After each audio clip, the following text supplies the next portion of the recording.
কথা হলো একদিন আপনার আমার পরিষ্কার পরিচ্ছন্নতার কাজ করে গেছে।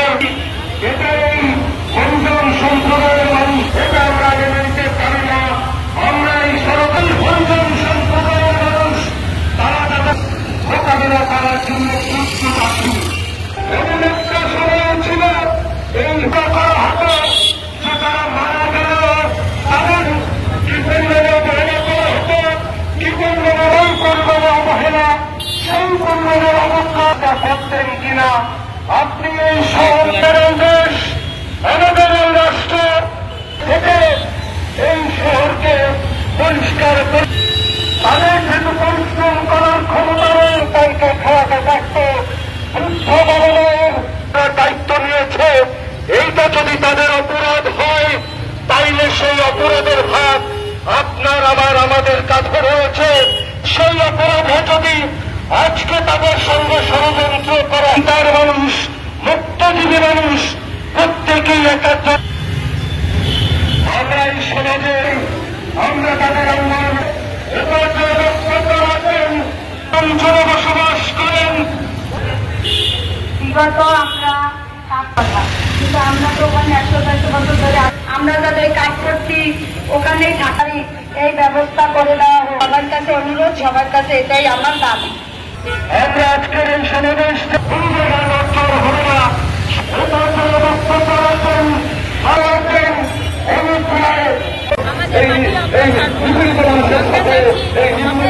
মানুষের সাথে এই মানুষকে পরিষ্কার থাকতে যে চুক্তিটা হয়েছিল আজকে রাষ্ট্র আজকে আমাদের সেই ন্যূনতম চুক্তি মানতে কোনোভাবে রাখি না। আমরা দেখছি এই নগরের সমস্ত কিছু দখল হয়, শিশুদের খেলার মাঠ দখল হয়, এই নগরে আমরা দেখেছি মানুষের স্বপ্ন চুরি হয়, এই নগরে আমরা এখন দেখছি মানুষের বাসস্থান হয়ে যায়। বন্ধুগণ, আমরা তো দেখছি এই নগরের মধ্যে সামান্য একটু জায়গার মধ্যে 30টা-40টা-50টা হরিজন সম্প্রদায়ের মানুষের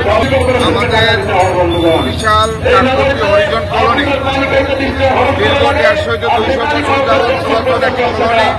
এখানে দীর্ঘদিন যাবৎ হরিজনরা খুবই কষ্টে জীবনযাপন করছে এবং এদেরকে বরিশাল সিটি কর্পোরেশনের পক্ষ থেকে মৌখিকভাবে বলা হয়েছে যে কোনো আলাপ আলোচনা না এবং কোনো পুনর্বাসনের কথা বলা হয়নি।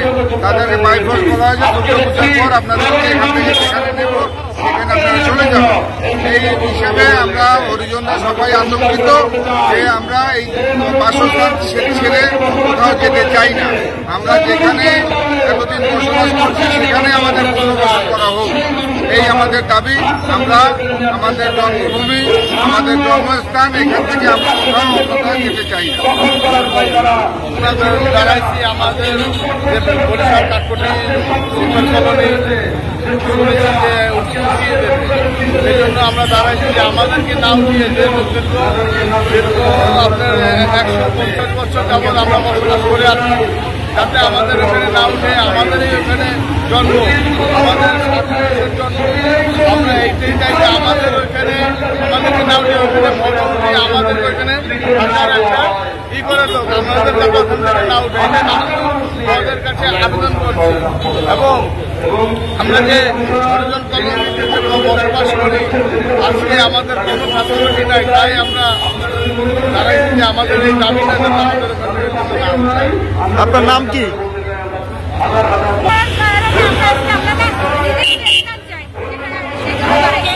আপনাদের দাবি কি? আমাদের দাবি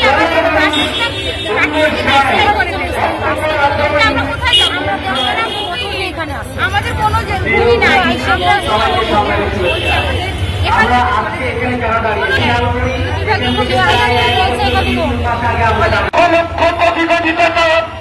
তাদের এই বছর তাদেরকে উচ্ছেদ করার ষড়যন্ত্র চলছে। কথা হলো একদিন আপনার আমার পরিষ্কার পরিচ্ছন্নতার কাজ করে গেছে। এটাই হরিজন সম্প্রদায়ের মানুষ, এটা আমরা মেনে নিতে পারি না। আমরা এই সরকারি হরিজন সম্প্রদায়ের মানুষ তারা তাদের মোকাবিলা করার জন্য প্রস্তুত আছি। এমন একটা সময় ছিল এই করা হতো যে তারা মারা গেল তাদের কি পরিমাণে অবহেলা করা হতো, কি পরিমাণে ওই পরিমাণে অবহেলা সেই পরিমাণের অবজ্ঞা করতেন কিনা। আপনি এই শহরের দেশ, আমাদের এই রাষ্ট্র থেকে এই শহরকে পরিষ্কার করে তাদের যেহেতু পরিশ্রম করার ক্ষমতা নেই, তাদেরকে খাওয়াতে থাকতে বৃদ্ধ বাবনের দায়িত্ব নিয়েছে। এইটা যদি তাদের অপরাধ হয়, তাইলে সেই অপরাধের ভাগ আপনার আমাদের কাছে রয়েছে। সেই অপরাধে যদি আজকে তাদের সঙ্গে ষড়যন্ত্র করা, তার মানুষ, মুক্তজীবী মানুষ প্রত্যেকেই একাত্ম।